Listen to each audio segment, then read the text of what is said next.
ये फरमाइएगा सर, ये निगरान प्राइम मिनिस्टर का एक अभी तक मसला हल नहीं हुआ, इशू फंसा हुआ कहां पे? सॉरी, असल में मैं इसलिए हंस पड़ा कि आज कौमी असम्बली में छोटी सी ऑपोजिशन है, तो एक ऑपोजिशन मेंबर जो है उन्होंने राजा रियाज साहब से पूछा कि राजा साहब, वो आप हमारे ऑपोजिशन लीडर हैं, तो आपने कोई नाम वाम हमसे डिस्कस नहीं किए, तो आपने नाम नहीं देने प्राइम मिनिस्टर को, तो कोई नाम अगर देने हैं तो हमारे से डिस्कस करें आप। तो राजा साहब ने कहा कि नहीं, वो अभी छोड़ें इसको, वो जब मेरी कल मुलाकात है वजीर आजम साहब से।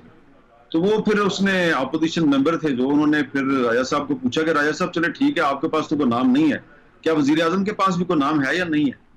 तो ये जावेद चौधरी साहब समझने की बात है कि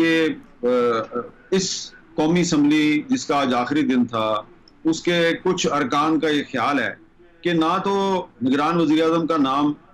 राजा रियाज के पास है और ना ही शहबाज शरीफ साहब के पास है, नाम कहीं और से आना है, और ये रवायत है पाकिस्तान में। तो इसलिए मैं और आप जो है एक दूसरे से पूछ पूछ के अपने आप को हम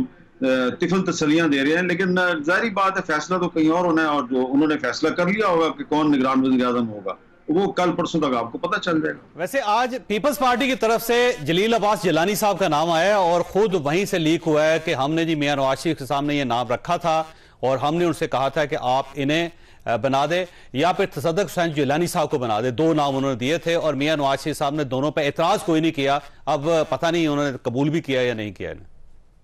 बस पीपल्स पार्टी का राइट है, लेकिन आईनी लिहाज से देखा जाए तो ये जो सलाह मशवरा है ये सिर्फ वजीर आजम और अपोजिशन लीडर के दरमियान होना है। तो क्योंकि पीपल्स पार्टी एक इत्तेहादी जमात है और भी जो इत्तेहादी जमातें हैं, तो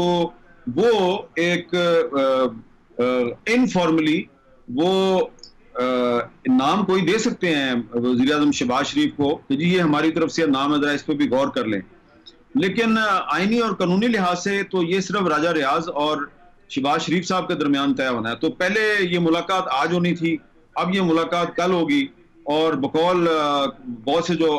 ऑपोजिशन के मेंबर हैं जिनको राजा रियाज साहब रिप्रेजेंट करते हैं, उनका ये ख्याल है कि अभी तक राजा रियाज साहब के पास कोई नाम नहीं। जी ठीक है हाफसा, मैं हामिद मीर साहब की तरफ जाना है मैंने, हाफसा बाद में आपकी तरफ आऊंगा। मीर साहब ये फरमाइएगा कि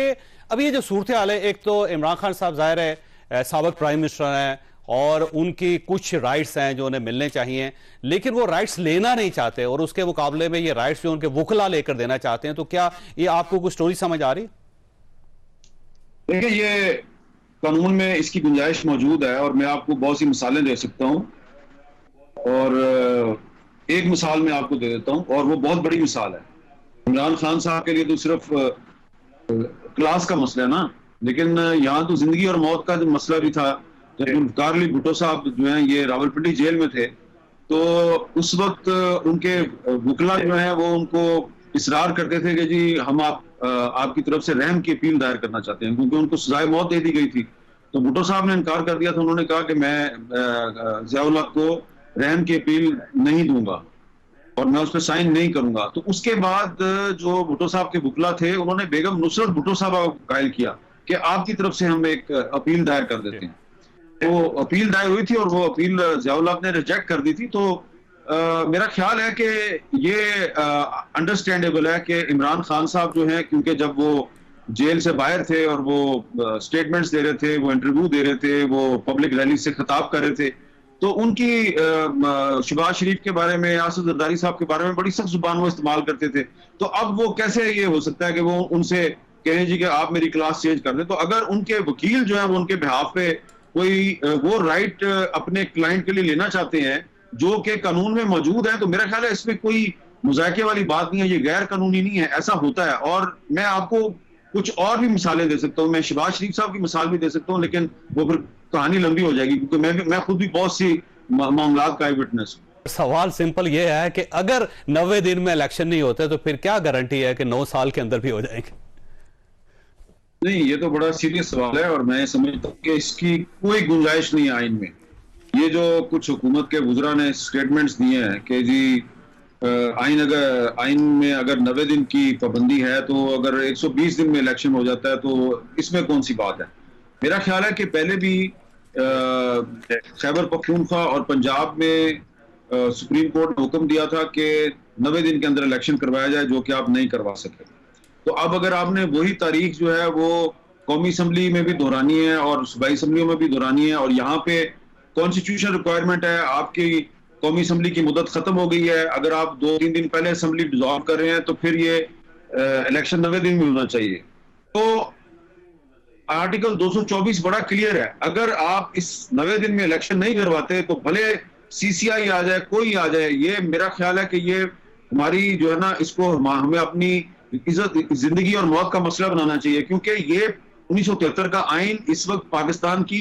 वाहिद कंसेंसस डॉक्यूमेंट है, ये वाहिद मुतफिका दस्तावेज है जो पाकिस्तान के तमाम सूबों को एक दूसरे के साथ जोड़ती है। इसके अब कोई दोबारा जुल्फकार अली भुट्टो, मौलाना मुफ्ती महमूद, कोई दोबारा खान अब्दुल वली खान, गौस बख्श जो कोई नहीं दोबारा आएगा, जो तमाम तर इख्तिलाफात के बावजूद आपस में बैठ के इस आइन पे उन्होंने इत्तेफाक किया था। तो अगर आप इस आइन पे इत्तेफाक नहीं कर सकते और इस आइन पे अमल दरामद नहीं कर सकते, और ये जो शहबाज शरीफ साहब की हुकूमत है ये जाते जाते भी अगर इस आइन के मुताबिक इलेक्शन नहीं करवाती तो ये इनकी बहुत बड़ी नाकामी होगी। तो मैं समझता हूँ कि इसकी कोई गुंजाइश मौजूद नहीं है। ये जो वुज़रा साहबान ने कहा ना कि 120 लगता ये है कि पाकिस्तान में जमहूरियत भी डिफॉल्ट कर चुकी है। ये असेंबली, इसको क्या कहा जाएगा? को आइडियल असेंबली थी, को बुरी असेंबली थी, अच्छी थी, कैसी थी ये? देखिए, ये वैसी असेंबली थी जिस तरह के इससे पहले की असेंबली थी, और ये तो कोई राज नहीं है कि पाकिस्तान में ना पार्लियामेंट आज़ाद है, ना अदलिया आज़ाद है, ना मीडिया आज़ाद है। तो ये एक नीम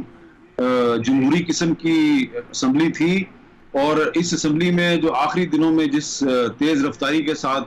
कानून साजी हुई है और जो बिल मंजूर किए गए हैं, तो उसके बाद इसी असेंबली में जो कुछ अपोजिशन के अरकान है उन्होंने इसको रबर स्टैंप असेंबली भी करार दिया है, और बहुत से मुतनाज़ा कानून भी इस असेंबली ने मंजूर किए हैं, बहुत से अच्छे कानून भी मंजूर किए हैं। तो अच्छी बातें भी हैं और बुरी बातें भी हैं, लेकिन अनफॉर्चुनेटली ये जो अगस्त 2023 का महीना है, ये महीना जो है ये आईन पाकिस्तान के नफाज के 50 साल पूरे होने का महीना है। 14 अगस्त 1973 को जो है हमारा आइन जो है ये नाफिज हुआ था, और अब 14 अगस्त 2023 भी आने वाली है, और आज जो है ये इस असेंबली की मुद्दत खत्म हो रही है। इस लिहाज से देखा जाए तो आइन की बालादस्ती के हवाले से इस असेंबली को जो किरदार अदा करना चाहिए था वो मेरे ख्याल से वैसा किरदार ये असेंबली अदा नहीं कर सकी, बल्कि इस असेंबली ने कुछ ऐसे बिल भी मंजूर कर लिए हैं जो कि खुद इसी असेंबली की जो इंडिपेंडेंस है वो उसको कंप्रोमाइज करते हैं। जैसा कि ये थोड़े दिन पहले एक ऑफिशियल सीक्रेट एक्ट के नाम से जो बिल मंजूर किया गया है, बज़ाहिर उसमें काफी तरमीम की गई है, लेकिन अभी भी इसी असेंबली के बहुत से अरकान और इसी पार्लियामेंट का जो ऐवान बाला है उसके बहुत से अरकान ये कह रहे हैं कि उस बिल में अभी भी ऐसी शिकें मौजूद हैं जिसके तहत आने वाले वक्त में जो अरकान पार्लियामेंट हैं उनको भी गिरफ्तार किया जाएगा बगैर किसी मुकदमे के। तो मैं समझता हूं कि बड़े मुश्किल हालात में शहबाज शरीफ साहब वजीर आजम बने थे। बतौर वजीर आजम तो वो ये कह सकते हैं कि उन्होंने पाकिस्तान को डिफॉल्ट से निकाला, लेकिन लगता यह है कि पाकिस्तान में जमहूरियत भी डिफॉल्ट कर चुकी है।